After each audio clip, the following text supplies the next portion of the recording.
তাদের টেন্টেড করলো কে? তাহলে টেন্টেড তো করেছে রাজ্য সরকার। রাজ্য সরকার এবং তৃণমূল দল তারা ইতিমধ্যে টাকা পয়সা তুলে নিজেদের পকেট ভর্তি করেছে। এখন তাদের পাশে না দাঁড়ালে পরে তো মহা মুশকিল। সেজন্যে এতে তো অবাক হওয়ার কিছু নেই। বেআইনি কাজ করলে পরে কোর্টের কাছে ধাক্কা খেতেই হবে। কোর্ট তো আছে এই জন্যেই, যাতে কেউ বেআইনি কাজ না করে সে দেখবার জন্যে। সুতরাং বেআইনি কাজ করেছো, ধাক্কা দিয়েছে। 2016 নিয়োগ বাতিল হয়ে গেছে। স্বচ্ছভাবে নিয়োগ করতে হবে। সেই নিয়োগ প্রক্রিয়ায় যারা সরাসরি দুর্নীতি করেছেন তারা বাদ পড়বেন, এটাই স্বাভাবিক। এটাই সুপ্রিম কোর্টের রায়, সেই রায়কে মানতে হবে। স্যার, একেবারেই এসএসসির যে মামলা আমরা ইতিমধ্যে দেখতে পেলাম, যে নয়া বিজ্ঞপ্তি, সেই বিজ্ঞপ্তি নিয়ে আবারও ধাক্কা খেলো রাজ্য সরকার এবং এসএসসি কোর্টের কাছে, কি বলবেন? ধাক্কা খেয়েছে, আর কি বলবো। বেআইনি কাজ করলে পরে কোর্টের কাছে ধাক্কা খেতেই হবে। কোর্ট তো আছে এই জন্যেই, যাতে কেউ বেআইনি কাজ না করে সে দেখবার জন্যে। সুতরাং বেআইনি কাজ করেছো, ধাক্কা দিয়েছে কোর্ট। কিন্তু যারা একেবারে চিহ্নিত টেন্টেড, আবারও তাদের পাশে দাঁড়াচ্ছে রাজ্য সরকার। সেটাই স্বাভাবিক। তাদের টেন্টেড করলো কে? তাহলে টেন্টেড তো করেছে রাজ্য সরকার। রাজ্য সরকার এবং তৃণমূল দল তারা ইতিমধ্যে টাকা পয়সা তুলে নিজেদের পকেট ভর্তি করেছে। এখন তাদের পাশে না দাঁড়ালে পরে তো মহা মুশকিল। সেজন্যে এতে তো অবাক হওয়ার কিছু নেই। কিন্তু কল্যাণ ব্যানার্জি বলছেন যে তারা তো শাস্তি পেয়েছে, তারা আর কত শাস্তি পাবে? সে যা বলেছেন তার কথা আদালত যদি শুনে থাকেন শুনবেন। ওটা কল্যাণ ব্যানার্জি বলছেন, এটা ভুল করবেন আপনারা। ওটা বলছেন school service commission. School service কমিশনের হয়ে তিনি কোর্টে সওয়াল করছেন, উনি তো নিজের কথা বলছেন না। সুতরাং ওকে দোষ দিয়ে লাভ কি?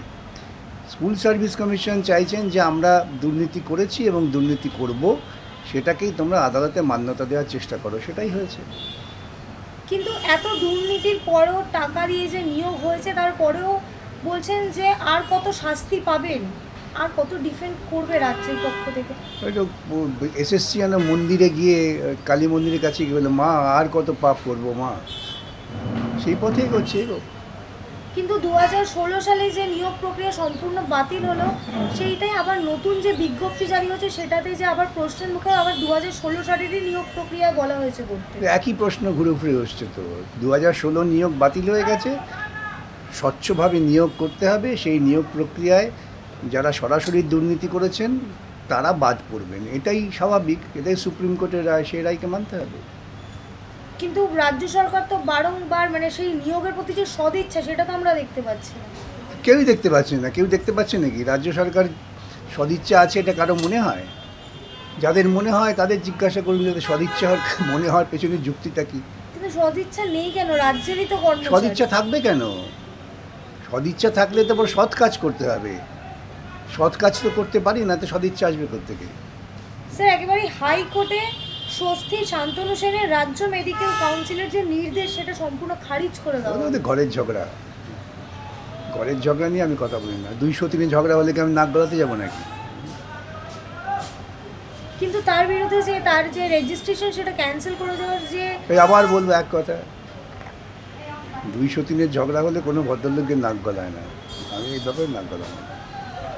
স্যার, একেবারে শিক্ষা প্রতিষ্ঠান থেকে শুরু করে আরজিকর মেডিকেল কলেজ, এই যে ধর্ষণ, একেবারে তো রাজ্যের ভেতরে যে এত ঘটনা, তাও একদম আমাদের পুলিশ মন্ত্রী তথা মুখ্যমন্ত্রী এখনো চুপ।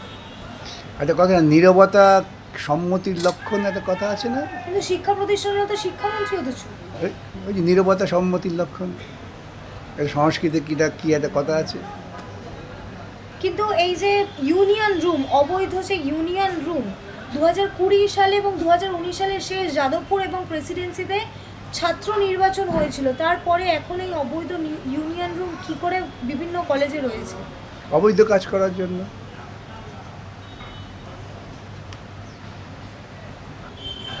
কিন্তু স্যার, একেবারে এই যে কলেজের অবৈধ ইউনিয়ন রুম যদি আজকে না থাকতো, তাহলে কি কসবা ল কলেজের ঘটনা, যেটা সূত্রপাতী ইউনিয়ন রুম থেকে, এটা হতো? আর তাহলে দিদির দলটাই থাকতো না।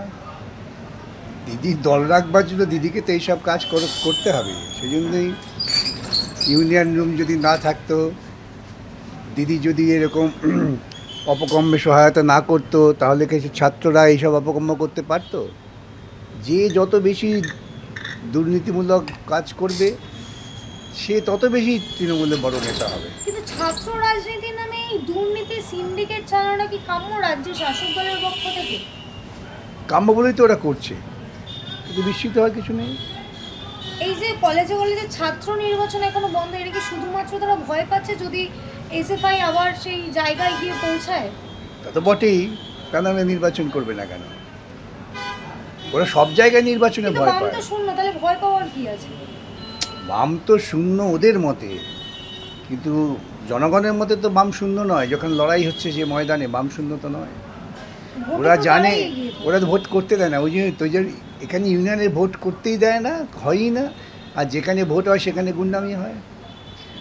ওরা ভয় পাচ্ছে কেন? এই যে এখন গুন্ডামির বিরুদ্ধে বামেরা ধীরে ধীরে সংগঠিত হচ্ছে, এবার পাল্টা পেটানো শুরু হবে, সেই জন্য ভয় পাচ্ছে। কিন্তু এই সায়ন ব্যানার্জির করা মামলা একেবারে হাইকোর্ট যে নির্দেশ দিয়েছে অবৈধ ইউনিয়ন রুম বন্ধ রাখতে হবে, এখনো একাধিক ইউনিয়ন রুমে তালা বন্ধ হয়নি। সেটা তো ওদের জিজ্ঞাসা করবেন যারা বন্ধ করেনি, তারা বলতে পারবে কেন বন্ধ করেনি। আমি তো ইউনিয়ন রুমে মদ, গাঁজা, তাই? সেক্স র্যাকেট এগুলো চলছে। ওমা, মদ গাজাতে খারাপ নাকি এগুলো? দিদি তো বলে দিয়েছে মদ খাও, জিও আর পিও। এটা শুনেছিলাম কোথায়, তাই হয়েছে। কিন্তু ইউনিয়ন রুম যদি বন্ধ হয়, সেটা যে কলেজের টিচার্স রুম বা প্রিন্সিপাল রুম হবে না, এর তো কোনো গ্যারান্টি নেই। গার্ড রুমে অবধি তো হবে, সব জায়গায় হতে পারে, অসুবিধা কী আছে? তাহলে কি শুধু ইউনিয়ন রুম বন্ধ করাই এর একমাত্র রাস্তা?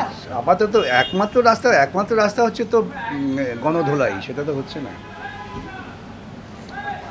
স্যার একেবারে অন্য প্রসঙ্গে আসবো। কুণাল ঘোষের যে রুল জারি করা হয়েছে, তিনি তো বারংবার ফেসবুকে পোস্ট করছেন যে আমার বিরুদ্ধে বিকাশ রঞ্জন ভট্টাচার্য, ফিরদৌস সালাম কিচ্ছু করতে পারছে না, কিছু করবে না। কি বলবেন? একাধিক ছবি পোস্ট করছে আপনাদের। পাগল রোজ এক কথা বলে। পাগলের সবচেয়ে বড় গুণ কি বলুন তো? যে একটা কথা বারংবার বলা। এখন যদি কেউ পাগলের মতো কথা বলেছে, আমার কি কাজ কি পাগলকে সুস্থ করা? কিন্তু কুণাল ঘোষ বলছেন যে আমি তো সেদিন সেই জায়গায় উনি কি ছিলাম বলছেন না। সেটা আদালতকে বলবেন, না বিকাশবাবুকে বলছেন না। বিকাশবাবুকে বলি জবাব সেই দিতে, জায়গায় ছিলেন না, তাহলে তার সেটা বিরুদ্ধে আদালতকে, কেন rule সেটা হয়েছে? আদালত ঠিক করবে। শুধু চাকরিহারা তার কাছে গেছিলেন বলে তিনি সাংবাদিক সম্মেলন সেটা আদালত বুঝবে, ওটা নিয়ে তো আমি বলতে পারবো না।